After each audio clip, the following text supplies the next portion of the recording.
Hello to all my friends and family, and welcome to Gem's 5am Club. And what a magnificent day it's all turned out to be. It's lunchtime, it's Thursday, and the cloud has been almost blown away by this easterly breeze.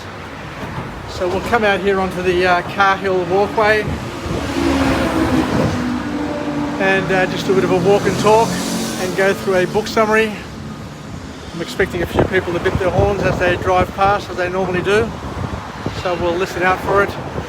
But today I want to basically focus on a book entitled A Pragmatist's Guide to Relationships, and it's written by a man and a woman, a couple, Simone and Malcolm Collins. So let's have a listen, let's have a bit of a yarn about this book, and we'll see where it leads us, see whether or not it makes us wiser, bolder and better, or leaves us more confused at the end. But a wonderful book. I really enjoyed reading it, and I hope to get some enjoyment out of presenting it to you, and hopefully you can gain something out of it as well. So what they talk about here in the book, and they kick off with a lovely quote, just to put things into perspective in terms of what they're trying, the message they're trying to put across. And they say that it would sound truly bizarre. It would sound truly bizarre for someone to expect a successful career to just happen naturally. Yet it would be entirely normalized to expect that a good relationship would. So it just basically gives you that starting taste of what the message and what the theme of this book's all about. And it's basically that relationships require just as much effort, just as much planning, just as much commitment, just as much energy as what a career would expect, or any other major endeavour or important endeavour that you'd have in your life. And the author then goes on to say that at the end of the day, most couples end up making the same old silly mistakes, and we never seem to learn from our mistakes. And from generation to generation, couple to couple, family to family, we all end up spoiling it for everybody because we don't put in the effort, and we don't learn from our mistakes and learn from our parents and our grandparents, uncles and aunts, and all the people around us. So the author then goes on to talk about an analogy, a metaphor, which I've used before in another 5am club, and it's always worthwhile using it again and again, because it does get the message across. Because as we know, none of us are an island, and to get through life on your own is a bit of a difficult task, and to bring up a family as a single parent is an even more difficult task. So for those who believe in love, for those who believe in marriage, this metaphor may make you smile and make you think of things a little differently.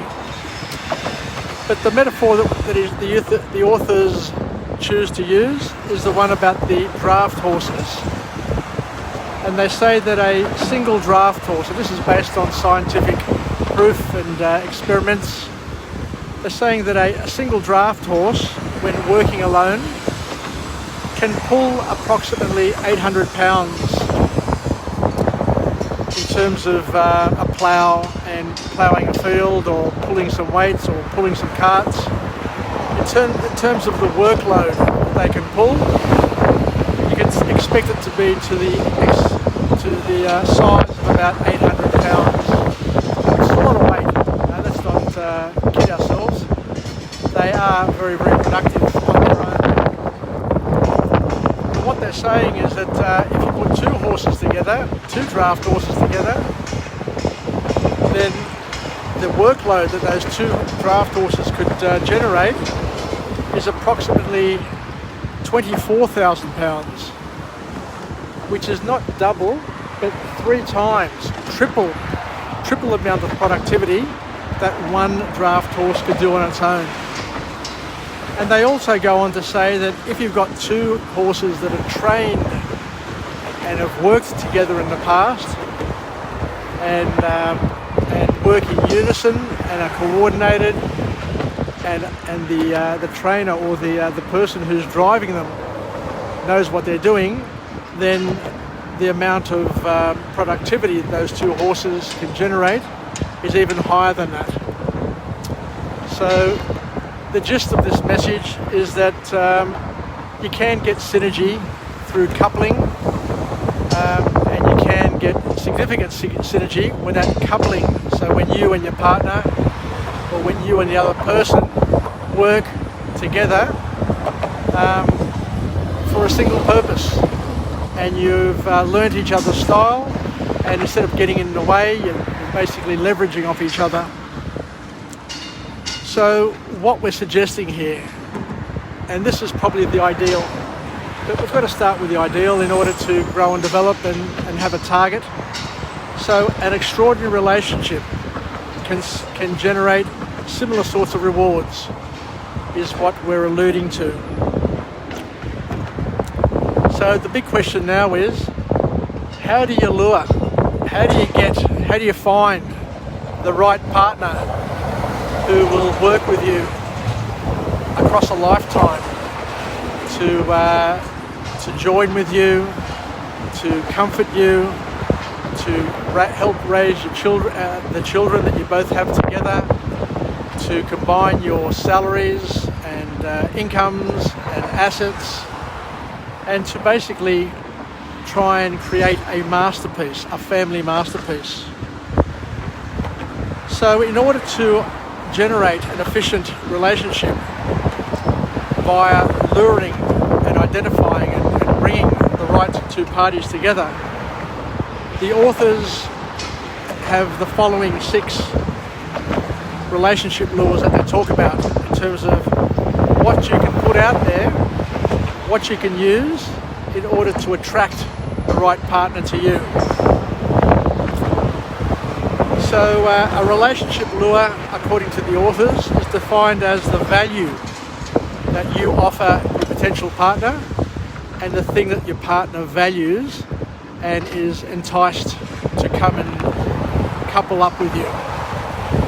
So the first of the 6 lures is called the Pygmalion.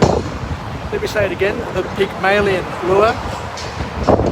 And it's basically where somebody sees another person as an opportunity to help them self-improve, somebody who's going to work with them to help them grow and develop, where each of the parties work as partners in each other's development. So the Pygmalion lure is the first one, and it's one where you see that the person that you're interested in has the qualities, has the skills, has the strengths that complement yours, but also has the knowledge, the wisdom, and all the other things that you see that may help you grow into a better person and find interesting for the rest of your life. The second lure, the second thing that people use, is called the status lure, where you show how you can help elevate somebody else's status through your own status, through your own network, through your own knowledge, through your own money, through your wealth, through your standing in society, through your career standing, whatever it is, through your good looks, whatever it is that you have. And some people are quite charismatic, and other people find that highly sexy and highly appealing, and may be willing to partner and join that person because of their status, or the fact that they're the same status as the other person.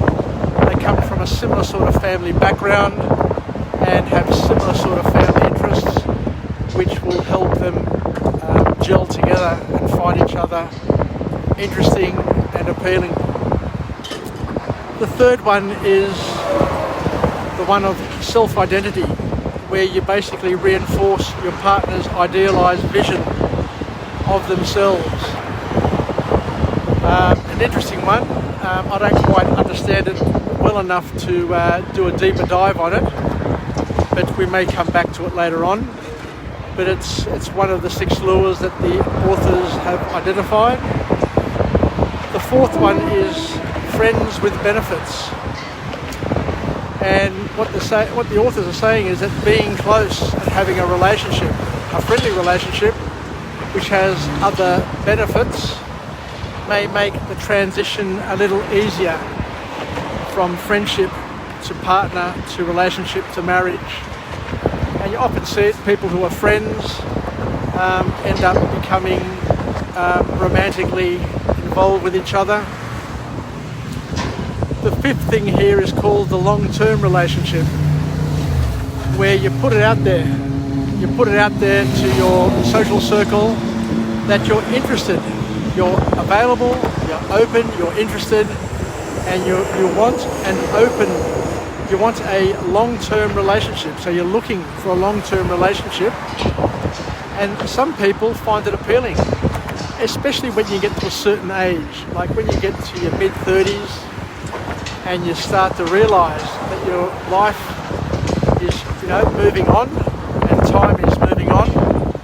Then if you're out there as a male, for example, and saying that you're looking for a long-term relationship and just not, a one-night stand and a bonk partner, then, partners who are also looking to settle down and to have a long-term relationship may want to couple up with you because you're at the right place and at the right time. Because not everybody wants to settle down. Not everybody is looking for the same thing. Not everybody's looking to have children.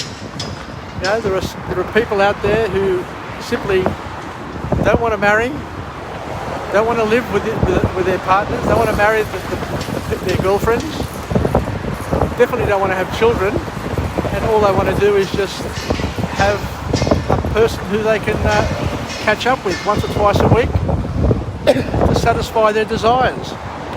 And once again, that is also not a problem for the people who see it as being something that they're also looking for.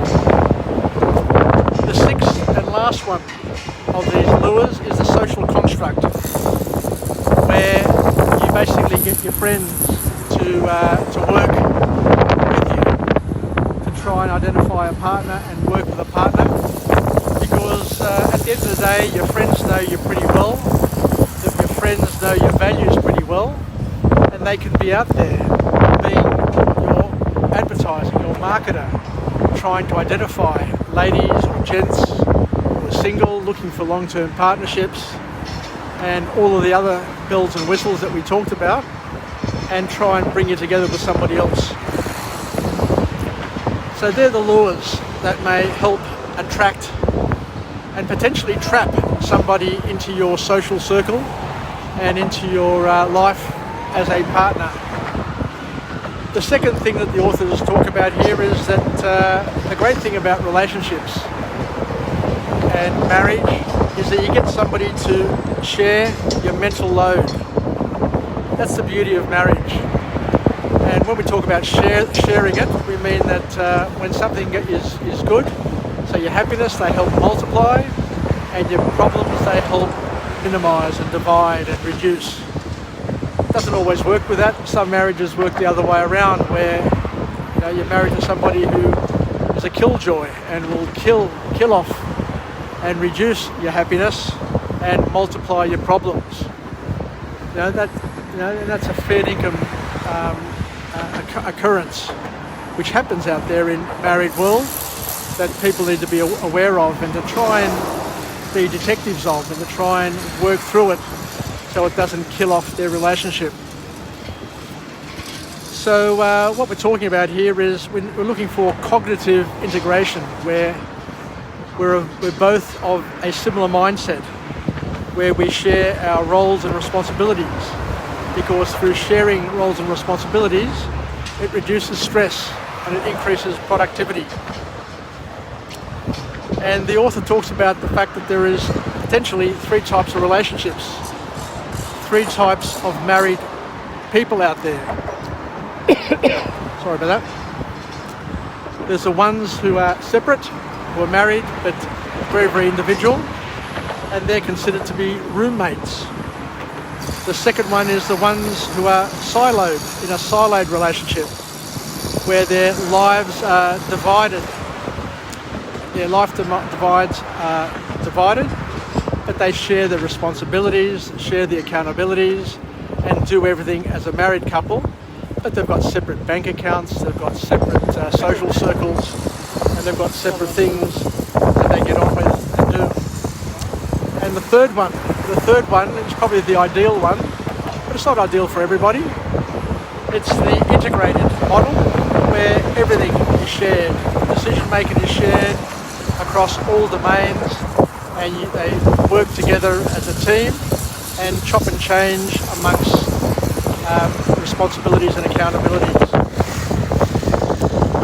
And the third point that comes out of this book is probably the whole theme of the book, is that everybody needs to find a partner who will help unlock their potential. Because in a relationship, in a lifetime, all people change.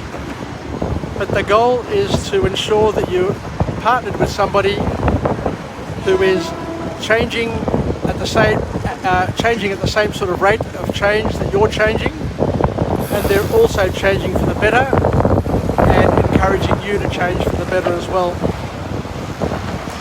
so that you become the best version of yourself and they become the best version of themselves without feeling oppressed, without feeling as if they're losing out of anything in their life. So it's important and good to want to push each other to be the very, very best you can, and to find someone who will love you as you are, but also to encourage you to reach your higher self and your better self. So the bottom line is you need to find somebody who's willing to team together with you and to be partners in each other's growth and development, and to be there not only in the beginning but also in the end, for better or for worse. Anyway, I think that's enough from this wonderful book summary. We'll finish up now, and I'll head back to work. But thank you very much for joining me on this wonderful 5 a.m. club. And the book that we've gone through is A Pragmatist's Guide to Relationships by Simone and Malcolm Collins, where we learn a number of things in terms of relationships. We learned about the potential lures that people can use to attract the right, the best partner into their lives. We talked about the importance of teaming together and gaining synergy by working together and sharing the load and helping each other grow and develop. And I think that's about it. So thank you very much. Let's finish off with a positive affirmation. I'm alive, I'm well, and I feel absolutely great. To my friends and family, stay connected, stay relevant, stay reasonable, and by all means, don't give up on love. Continue to try and find the right partner, the person who wants to live with you, wants to marry you, wants to share their life with you, bring up the children with you, and do all that is necessary so that you both enhance each other's lives, and look back after all of the years and be very, very thankful and grateful that you've had somebody who has weathered the storm, weathered the path, and has helped you create a masterpiece which is called your family. Take care, yasas, and bye for now. Good luck ya from Jim's 5 a.m. Club.